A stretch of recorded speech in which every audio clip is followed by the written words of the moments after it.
اعوذ باللہ من الشیطان الرجیم بسم اللہ الرحمن الرحیم۔ اللہ کے نام سے شروع جو نہایت مہربان رحمت والا۔ یرید اللہ لیبین لکم ویہدیکم سنن الذین من قبلکم ویتوب علیکم واللہ علیم حکیم۔ ترجمہ کنز العرفان۔ اللہ چاہتا ہے کہ اپنے احکام تمہارے لیے بیان کر دے۔ یرید اللہ، اللہ چاہتا ہے کہ جو اس کے احکام ہیں وہ تمہارے لیے بیان کر دے۔ اس کو یوں سمجھیے کہ جس چیز میں ہمارا زیادہ فائدہ ہے اس چیز کو بیان کر دیا گیا۔ اللہ چاہتا ہے کہ اپنے احکام تمہارے لیے بیان کر دے۔ وَيَهْدِيَكُمْ سُنَنَ الَّذِينَ مِن قَبْلِكُمْ، اور تمہیں تم سے پہلے لوگوں کے طریقے بتا دے۔ اس کی تفسیر میں ہم پڑھیں گے کہ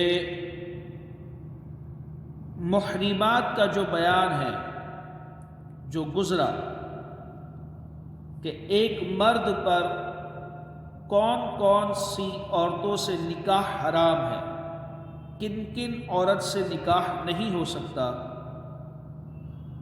تو یہ جو ہے یہ عورتیں دیگر شریعتوں میں بھی یہی حکم تھا کہ ایک مرد کا نکاح ان عورتوں سے نہیں ہو سکتا تھا، اور تمہیں تم سے پہلے لوگوں کے طریقے بتا دے۔ اس سے ایک مراد تو یہ ہے۔ دوسری بات یہ ہے کہ وہ احکام جو پچھلی شریعت میں تھے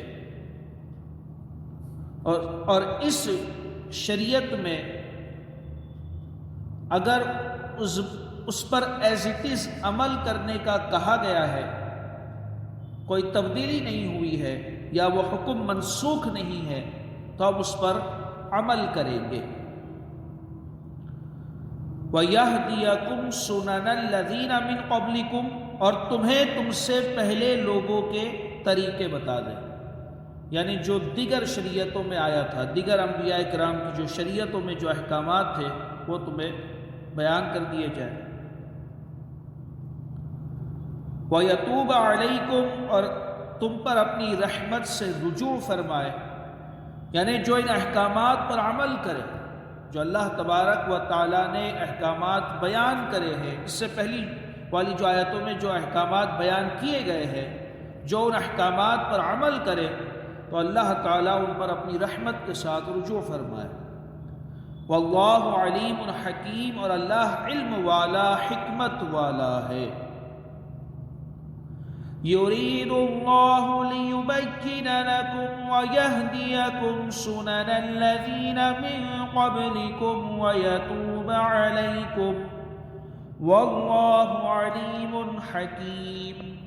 اللہ چاہتا ہے کہ اپنے احکام تمہارے لیے بیان کر دے اور تمہیں تم سے پہلے لوگوں کے طریقے بتا دے اور تم پر اپنی رحمت سے رجوع فرمائے، اور اللہ علم والا حکمت والا ہے۔ واللہ علیم حکیم، اور اللہ علم والا حکمت والا ہے، یعنی جو احکامات بیان کیے گئے ہیں اس میں بہت ساری حکمتیں ہیں کہ یہ اللہ تبارک و تعالیٰ سے جو کہ سب سے بڑا حکیم ہے، سب سے بڑا حکمت والا ہے، اس کی طرف سے یہ احکامات بیان کیے گئے ہیں۔ تو یہ جو احکامات جو بھی حکم دیا گیا ہے، جو احکامات بیان کیے گئے ہیں، اس میں بے شمار حکمتیں ہیں۔ اس کی تفسیر پڑھ لیتے ہیں۔ وَيَهْدِيَكُمْ سُنَنَ الَّذِينَ مِن قَبْلِكُمْ، اور تمہیں تم سے پہلے لوگوں کے طریقے بتا دیں۔ اس سے مراد یہ ہے کہ ما قبل آیات میں، اس سے پہلے والی جو آیات ہے، تمہارے لیے جو عورتیں حرام یا حلال بیان ہوئی، یہی عورتیں پچھلی شریعتوں میں بھی اسی طرح حرام اور حلال تھی۔ بعض مفسرین کے نزدیک اس سے مراد یہ ہے کہ تمہارے لیے جس کام میں بہتری ہے اللہ تعالیٰ وہ بیان کر دے، جیسا کہ پہلے لوگوں سے بیان کیا تھا۔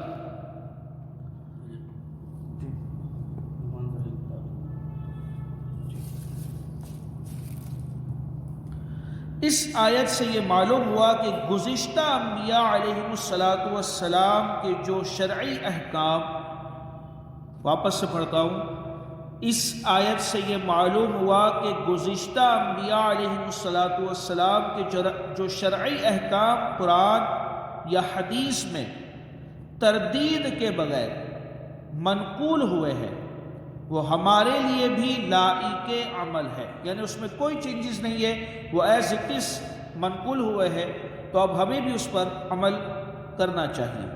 اور جو ممانعت کے ساتھ نقل ہوئے ہیں ان پر ہمیں عمل جائز نہیں۔ جو احکام منع کر دیے گئے یا بدل دیے گئے تو جو پچھلے احکامات ہیں اس پر عمل اب ہمیں جائز نہیں۔ آیت نمبر 27، وَاللَّهُ يُرِيدُ أَن يَتُوبَ عَلَيْكُمْ، اور اللہ تم پر اپنی رحمت سے رجوع فرمانا چاہتا ہے۔ بڑی پیاری آیتیں ہیں۔ اللہ تبارک و تعالیٰ اپنے بندوں پر کتنا شفیق ہے۔ اس نے جو احکامات بیان کیے اس میں بے شمار حکمتیں ہیں، اس میں بندوں کا بے شمار فائدہ ہے۔ اس سے پہلے والی آیت میں ہم نے پڑھے۔ اور اللہ کیا چاہتا ہے؟ وَاللَّهُ يُرِيدُ أَن يَتُوبَ عَلَيْكُمْ، اور اللہ تم پر اپنی رحمت سے رجوع فرمانا چاہتا ہے۔ وَيُرِيدُ الَّذِينَ يَتَّبِعُونَ الشَّهَوَاتِ أَن تَمِيلُوا مَيْلًا عَظِيمًا، اور جو لوگ اپنی خواہشات کی پیروی کر رہے ہیں۔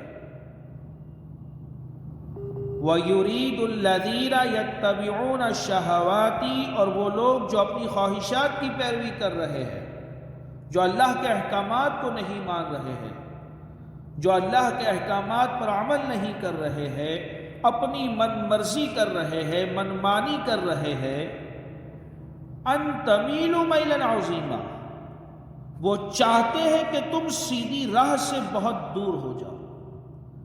جو خود اللہ تبارک و تعالیٰ کے احکامات پر عمل نہیں کر رہے ہیں، اپنی خواہشات کی پیروی کر رہے ہیں، اپنی من مرضی کر رہے ہیں، اپنی من مانی کر رہے ہیں، وہ یہ چاہتے ہیں ان تمیلوا میلا عظیما، وہ یہ چاہتے ہیں کہ تم سیدھی راہ سے بہت دور ہو جاؤ۔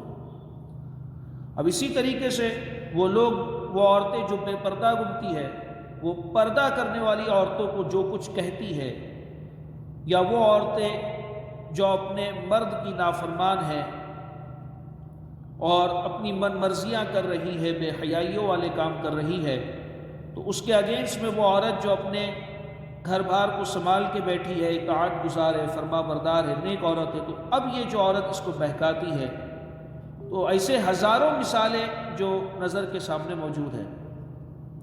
تو وَيُرِيدُ الَّذِينَ يَتَّبِعُونَ الشَّهَوَاتِ، اور جو لوگ اپنی خواہشات کی پیروی کر رہے ہیں، جو اپنی من مرضی کر رہے ہیں، من مانی کر رہے ہیں، اپنی خواہشات کی پیروی کر رہے ہیں، ان تمیلوا میلا عظیما، وہ چاہتے ہیں کہ تم سیدھی راہ سے بہت دور ہو جاؤ۔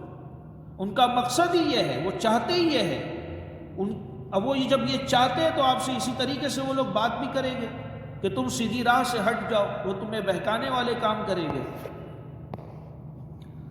شان نزول، یہود اور نصارہ اور مجوسی بھائی اور بہن کی بیٹیوں سے نکاح حلال سمجھتے تھے۔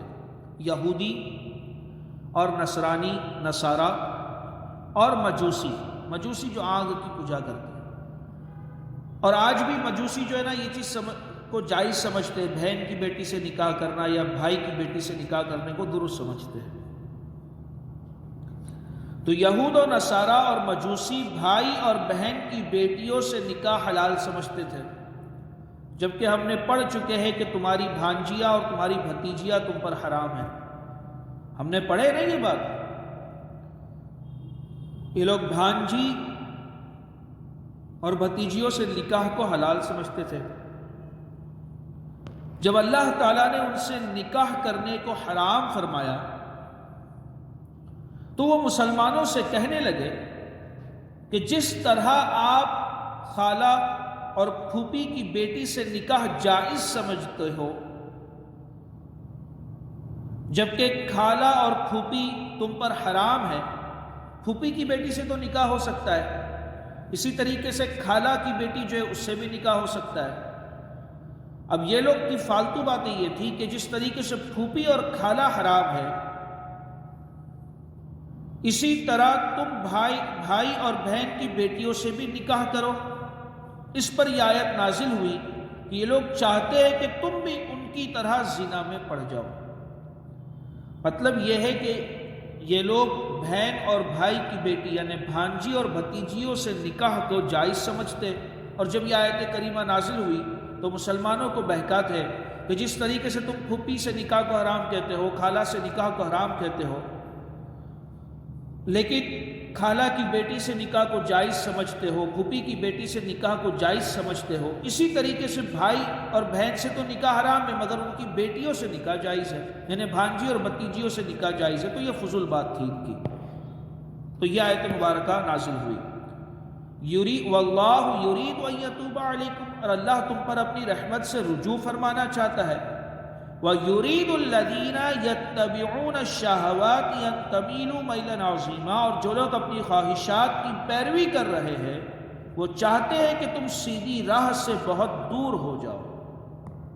بہت جامع آیت ہے، اس کی اگر تفسیر کی جائے یا اس کو سمجھا جائے، اس آیت میں غور و فکر کیا جائے تو بہت ساری باتیں سامنے آئیں گی۔ آیت نمبر 28، یرید اللہ ان یخفف عنکم وخلق الانسان ضعیفا۔ کتنی پیاری آیت مبارکہ ہے۔ یرید اللہ، اللہ چاہتا ہے، ان یخفف عنکم، کہ تم پر آسانی کرے۔ سورہ بقرہ کے اندر ہم نے یہ چیز پڑھ چکے کہ اللہ تبارک و تعالی کسی بھی جان پر اس کی طاقت سے زیادہ بوجھ نہیں ڈالتا، اور جہاں تک شرعی احکامات ہے تو اس کے اندر بھی کوئی مشکل نہیں ہے کہ ان پر عمل کرنا کوئی مشکل نہیں ہے۔ جو بھی احکامات ہیں، جو بھی احکام ہیں، شرعی احکام ہے، اس پر عمل کرنا آسان ہے۔ یرید اللہ ان یخفف عنکم، اللہ چاہتا ہے کہ تم پر آسانی کرے۔ ہمیں وہ احکامات بیان کیے گئے ہیں جو ہمارے لیے آسان ہیں۔ یرید اللہ ان یخفف عنکم، اللہ چاہتا ہے کہ تم پر آسانی کرے۔ وَخُلِقَ الْإِنسَانُ ضَعِيفًا، اور آدمی کمزور بنایا گیا ہے۔ اب کمزور سے یہاں یہ مراد ہے کہ آدمی جو ہے نا اپنی خواہشات کے پیچھے بہت جلدی چلا جاتا ہے، نفسانی خواہشات کے پیچھے بہت جلدی چلا جاتا ہے، وہ نفسانی خواہشات پر صبر جو ہے نا وہ زیادہ نہیں کر سکتا۔ تو یہاں یہ مراد ہے وَخُلِقَ الْإِنسَانُ ضَعِيفًا، اور آدمی کمزور بنایا گیا ہے۔ یرید اللہ ان یخفف عنکم، اللہ چاہتا ہے کہ تم پر آسانی کرے۔ اللہ عز و جل اپنے بندوں پر آسانی چاہتا ہے، اس لیے انہیں نرم احکام عطا فرماتا ہے اور کئی جگہ رخصتیں عطا فرماتا ہے۔ لوگوں کی طاقت کے مطابق ہی انہیں حکم دیتا ہے اور ان کے فطری تقاضوں کی رعایت فرماتا ہے۔ جو اس کی فطرت ہے، جو اس کی ضروریات ہے، اس کے مطابق جو ہے ہمیں احکامات دیے گئے ہیں۔ لیکن حقیقت یہ ہے کہ انسان فطری طور پر کمزور پیدا کیا گیا ہے، اور اسی فطری کمزوری کا یہ نتیجہ ہے کہ مرد عورت کی طرف بڑی جلدی مائل ہو جاتا ہے۔ یہ اس کی فطری طور پر کمزوری ہے۔ اس کے لیے عورت اور شہوت سے صبر دشوار ہے۔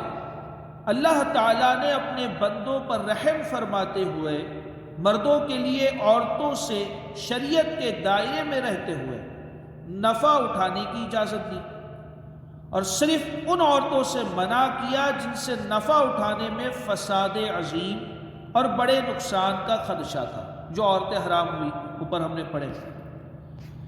اسی لیے متقی اور پرہیزگار اور گناہوں کا تقاضا اور موقع پر موجود ہونے کے باوجود گناہوں سے بچ رہنے والے اللہ عز و جل کی بارگاہ میں بڑے محبوب ہیں کہ انہوں نے اللہ کی رضا کے لیے اپنی کمزوری کا مقابلہ کیا۔ جو اپنے آپ کو گناہوں سے روکے رکھے اپنی کمزوری کے باوجود اس پر صبر کیا، تو یہ بندے جو اللہ تبارک و تعالیٰ کی بارگاہ میں بڑے مقبول بن جاتے ہیں۔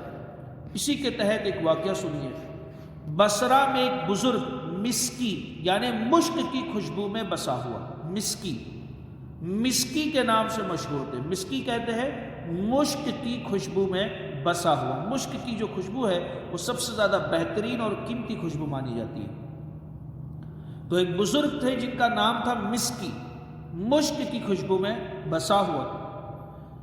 کسی نے باصرار یعنی ضد کر کے اس خوشبو سے متعلق پوچھا کہ یہ خوشبو کیسی ہے، کہاں سے آئی، اور ضد کر کے پوچھا تو انہوں نے فرمایا میں کوئی خوشبو نہیں لگاتا، میں کوئی خوشبو کا استعمال نہیں کرتا ہوں، مگر مشک کی خوشبو آتی ہے۔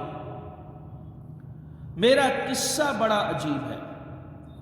میں بغداد معلیٰ کا رہنے والا ہوں۔ جوانی میں بہت حسین اور جمیل تھا، خوبصورت تھا اور صاحب شرم و حیا بھی۔ ایک کپڑے والے کی دکان پر میں نے ملازمت اختیار کی، ایک کپڑے والے کی دکان پر میں ملازم بن گیا۔ ایک روز ایک بڑھیا آئی اور اس نے کچھ قیمتی کپڑے نکلوائے اور دکاندار سے کہا میں ان کپڑوں کو گھر لے جانا چاہتی ہوں، اس نوجوان کو میرے ساتھ بھیج دو، جو کپڑے پسند آئیں گے وہ رکھ لیں گے اور پھر ان کی قیمت اور بقیہ کپڑے اس نوجوان کے ہاتھ بھیج دیں گے، ہم واپس بھجوا دیں گے۔ چنانچہ مالک دکان کے کہنے پر میں بڑھیا کے ساتھ ہو گیا۔